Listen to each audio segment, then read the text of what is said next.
Statehood Demand Committee ni bekhakti nangkungmani kok chalemungo ajuk jaka. Kok chamungo Statehood Demand Committee ni chairman Ogur Deborma kok narak thaniwo sampawi tongjak Lok Sabha chongmariwo. Purbote Poshim Tripura ajuk thani batani ni mung saklaika. Purbo Tripura ajuk thayo kecham MDC Krishna Mohan Jamatia Poshim Tripura ajuk thayo Bishwakumar mung bodoni bekhakti chongjaka hani shaka. আজকে মূলত আমরা statehood demand committee থেকে দুইজন candidate declare করছি।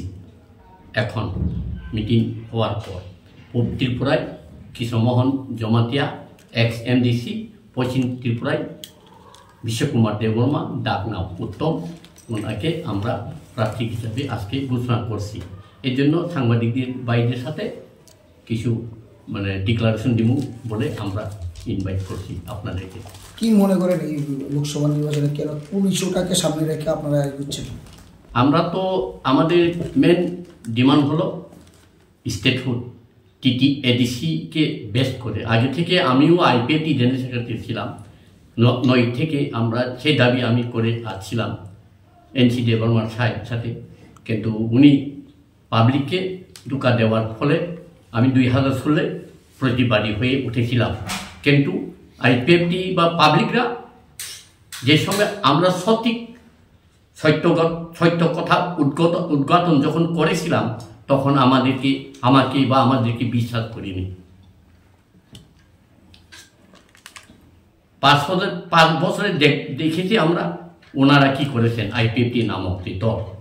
এবং আবার মহারাজা প্রদ্যুৎ কিশোর দেববর্মার নেতৃত্বে ত্রিপুরা মঠা 2021-এ গঠিত হয়েছিল গ্রেটার ত্রিপুরা ল্যান্ড নামে, এবং এডিসিতে পাওয়ারও উনি তার দল কায়েম করেছিল এবং বিধানসভায় 13টা আসন পেয়েছিল।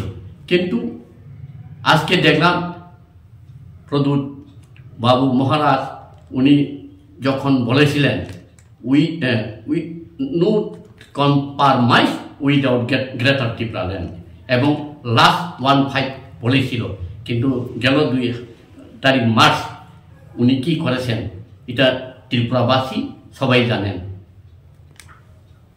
গ্রেটার ত্রিপুরা ল্যান্ড নামে আমাদের জনজাতিদের প্রতারণা করেছেন উনি। ইহার প্রতিবাদে আমরা আমাদের বা ত্রিপুরাবাসীর কাছে 2 জন ক্যান্ডিডেট প্রার্থী দিয়েছি। এই যে আগরতলা নিসিমি প্রণামনি ককথম ব্যুরো রিপোর্ট খুমপুই।